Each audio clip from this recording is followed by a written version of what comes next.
اعوذ باللہ من الشیطان الرجیم بسم اللہ الرحمن الرحیم رب اشرح لی صدری ویسر لی امری واحلل عقدۃ من لسانی یفقہوا قولی اللہم صلی علی محمد وعلی آل محمد کما صلیت علی ابراہیم وعلی آل ابراہیم انک حمید مجید اللہم بارک علی محمد وعلی آل محمد کما بارکت علی ابراہیم وعلی آل ابراہیم انک حمید مجید بسم اللہ الرحمن الرحیم۔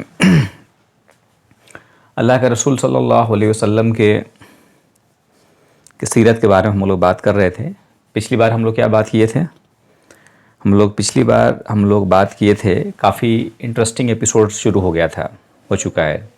اللہ کے رسول صلی اللہ علیہ وسلم نے دعوت کو عام طور پہ دینے لگے کرتے ہیں کہ اللہ کے رسول صلی اللہ علیہ وسلم نے جب یہ کھل کے باتیں کرنے شروع کیا تو لوگ ایک طرح سے کہہ سکتے ہیں کہ لوگ تین حصوں میں بٹ گئے تھے۔ ایک تو وہ لوگ تھے جن لوگوں نے کھل کا ان کا کہتے ہیں نا ان کا بیروت کیا، ان سے مقابلہ کیا کہ نہیں، جیسے ابو لہب، اس کی وائف، یہ لوگ ایسے تھے جو بالکل کھلم کھلا کہ ان کو انسلٹ کرنا ہے، ان کو روکنا ہے، ان کو نہیں آگے بڑھنے دینا ہے۔ ایک ایکسٹریم تھا۔ دوسرے وہ لوگ تھے جنہوں نے بالکل آنکھ بند کر کے بہت جلدی اسلام قبول کر لیا، جیسے ان کے فیملی ممبر تھے، ان کی بیوی تھیں خدیجہ رضی اللہ تعالیٰ عنہ، علی رضی اللہ تعالیٰ عنہ، ابوبکر رضی اللہ عنہ۔ یہ ایسے لوگ تھے جنہوں نے بالکل کھل کے آنکھ بند کر کے اسلام قبول کیا تھا۔ اور کچھ لوگ تھے جو بیچ میں تھے، جو نیوٹرل تھے، جو سپورٹ بھی نہیں کرتے تھے اور دشمنی بھی نہیں رکھتے تھے، جیسے مثال کے طور پہ ابو طالب۔ ہاں، اسلام کا سپورٹ، لیکن اسلام کو سپورٹ نہیں کرتے تھے، ان کو دعوت تو قبول نہیں کیا، لیکن کبھی دشمنی بھی نہیں کیا۔ یا اور بہت سارے لوگ تھے جو نیوٹرل رہتے تھے، جو اس سائڈ نہیں، ٹھیک ہے آپ کر رہے ہیں۔ اب چونکہ دعوت کا کام عام ہونے لگا، اللہ کے رسول صلی اللہ علیہ وسلم کافی کہتے ہیں نا بازاروں میں اور یہاں اور وہاں لوگوں سے باتیں کرنے لگے اور اسلام کی بات پیغام کو سمجھانے لگے، قرآن پڑھ کے سنانے لگے لوگوں کو۔ اب ابو لہب جو ہے وہ پورا کھلم کھلا دشمنی پہ اتر آیا، اور کچھ لوگوں کو جو ہے نا بہت زیادہ ستایا گیا۔ ہم لوگ کچھ لوگوں کی بات کریں گے، کچھ خاص صحابہ جو انہوں نے ارلی دور میں دعوت قبول کیا تھا، اس میں سے دو تین لوگوں کے بارے میں ہم لوگ آج بات کریں گے۔ ایک تو تھے الجبیر ابن العوام۔ یہ ایسے لوگوں میں تھے جن کو یہ بتایا تھا جب ابوبکر رضی اللہ عنہ اسلام لائے تھے تو اگلے دن ہی گئے تو کئی لوگوں کو لے کر آئے، تو اس میں سے ایک تھے جبیر ابن عوام، اور کافی ایکٹیو تھے، اور یہ خدیجہ رضی اللہ عنہ کے بھتیجے تھے اور اللہ کے رسول صلی اللہ علیہ وسلم کے چچیرے بھائی تھے، اور انہوں نے کافی رول پلے کیا۔ دوسرا ہے آگے چل کے بھی ان کے جب مدینے میں گئے اور کافی ان کا ایکٹیو رول رہا۔ ایک اور امپورٹنٹ صحابی ہیں جن کا بارے میں ہم لوگ آج بات کریں گے، ایک تھے عبد الرحمن ابن عوف۔ عبد الرحمن بن عوف یہ بہت بڑے بزنس مین تھے۔ کیا تھے؟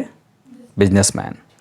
اور یہ بھی شروع کے دنوں میں ابوبکر رضی اللہ عنہ گئے اور بلا کر لائے، تو یہ بھی اس میں سے انہی لوگوں میں سے جنہوں نے ایمان قبول کیا کافی شروع کے دنوں میں۔ اور ان کے بارے میں یاد ہے، جب دھیان میں ہے کہ نہیں ہے، جب ہم لوگ بات کر رہے تھے بہت شروع میں، جب اللہ کے رسول صلی اللہ علیہ وسلم کے بارے میں بات کر، ان کی پیدائش کے بارے میں بات کر رہے تھے، تو ان کی پیدائش میں دو عورتیں تھیں۔ اس میں ایک عورت جو تھیں جو عبد الرحمن ابن عوف کی ماں تھیں۔ عبد الرحمن ابن عوف کی ماں جو تھی، جو نبی صلی اللہ علیہ وسلم کے پیدائش کے ٹائم میں جو ان کے گھر میں آمنہ کے ساتھ موجود تھیں، ٹھیک ہے۔ جب عبد الرحمن ابن عوف ہجرت کیے، آگے چل کے ہم تھوڑا سا ان کے بارے میں باتیں کر رہے ہیں، جب اللہ کے رسول صلی اللہ علیہ وسلم کئی سالوں کی محنت کے بعد جب آگے آئے گا اسٹوری میں، جب وہ ہجرت کی، ہجرت مطلب کہاں سے کئی بار بتا چکے ہیں، ہجرت مطلب کیا ہوا تھا؟ مکہ سے مدینہ جب گئے تو ان کے ساتھ بہت سارے لوگ گئے، مکہ کے بہت سارے لوگ گئے، اور زیادہ تر لوگ گئے خالی ہاتھ گئے، چونکہ ان کو اتنا یہاں ٹارچر کیا گیا کہ وہ کہتے ہیں اپنا گھر بار، زمین جائیداد، چیزیں، پیسے سب چھوڑ کے اپنی جان بچا کر بھاگ کے گئے ایک طرح سے۔ تو وہ کہتے ہیں بالکل خالی ہاتھ گئے۔ کیا گئے؟ ان کے پاس کچھ بھی نہیں تھا۔ تو ان کی ہیلپ کس نے کی؟ جو مدینے والے کے لوگ تھے ان کو کیا کہتے ہیں، ہم کیا کہتے ہیں؟ ان کو کہتے ہیں انصار. کیا کہتے ہیں؟ انصار. انصار کا مطلب ہوتا ہے مدد کرنے والا. ٹھیک ہے. تو آگے اسٹوری میں آگے جب وہ مدینے گئے اور تو مدینے میں اللہ کے رسول صلی اللہ علیہ وسلم نے کیا تھا، سنو دھیان دو. اللہ کے رسول صلی اللہ علیہ وسلم نے کیا تھا، ایک طرح سے پیئرنگ کر دی تھی کہ چلو یہ قبیلہ، یہ ایک انسان ہے، ان کا کسی کے ساتھ، وہاں کے لوکل لوگوں کے ساتھ آپ ان کے ساتھ ہیلپ ہو جائیے. یعنی یہ انصاری قبیلے کا ایک آدمی ہے جو ان کو ہیلپ کرے گا، پھر دوسرا آدمی مطلب ایک پیئرنگ کر دیا تھا کہ آپ ان کا دھیان رکھیے، خیال رکھیے، چونکہ جو آیا ہے وہ اس کے پاس کچھ بھی نہیں ہے. تو ان کے ساتھ بھی جوڑے بنا دیے گئے. اور تو جو انصاری ساتھی تھا، جو ان کا جوڑا تھا، انہوں نے ان کو کچھ پیسہ دیا. پیسہ دینے کا آفر کیا کہ آپ کچھ لے لیجیے مال، آپ کو بہت ضرورت ہے، تاکہ وہ اپنے پیروں پہ کھڑے ہو سکے. عبد الرحمن بن عوف نے کہا، منع کیا، بڑی رسپیکٹ کے ساتھ کہا کہ آپ کے پیسہ بہت اچھا کیا آپ نے، لیکن میں آپ کے پیسہ نہیں لے سکتا. آپ مجھے یہ بتا دیجیے کہ بازار کدھر ہے. کیا بتائیے؟ مارکیٹ کدھر ہے جہاں میں اپنا کچھ سامان ہے میں اس میں بیچ سکوں. اور کہتے ہیں کہ ان کا بزنس اتنا بڑا ہو گیا کہ ون آف دا ویلدیسٹ مین تھے وہ بزنس کر کے زیرو سے شروع کیا، تھوڑا سا سے کہتے ہیں نا، وہ بہت معمولی سے شروع کیا اور اس میں برکت ہوتی گئی، بزنس بڑھتا گیا بڑھتا گیا بڑھتا گیا بڑھتا گیا اور اتنا بڑا ہو گیا کہ کہتے ہیں کہ ان کا کارواں جو ہے نا وہ کئی میل میں ہوتا تھا، اونٹ کا کارواں چلتا تھا. تو وہ بہت بڑے بزنس، بہت بڑے تاجر تھے اور بہت بڑے تقویٰ والے مطلب اللہ سے ڈرنے والے، جس کا اندر تقویٰ مطلب کیا ہوتا ہے؟ اللہ سے ڈرنے والے. بہت زیادہ ڈرنے والے تھے، بہت زیادہ رونے والے تھے. اللہ کے رسول صلی اللہ علیہ وسلم نے 10 صحابہ کے بارے میں بتایا تھا. 10 صحابہ کے بارے میں کہتے ہیں جن کو بارے میں اللہ کے رسول صلی اللہ علیہ وسلم نے دنیا میں ہی گارنٹی کر دے کہ یہ 10 ہیں جن کے بارے میں ان کے بارے میں جنت کی خوشخبری مل گئی.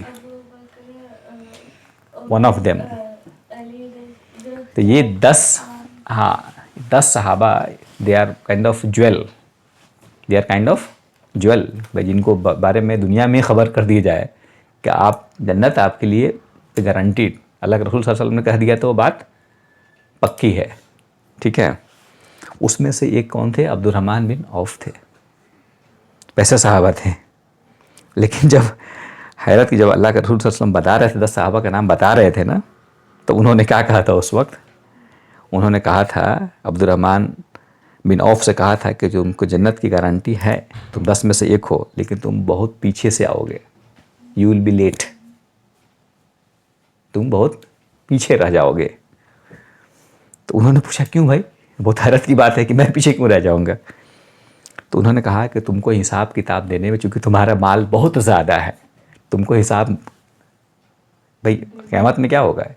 ایک ایک چیز کا حساب ہے نا، مال کا بھی، جان کا بھی، وقت کا بھی، ہر چیز کا حساب ہے.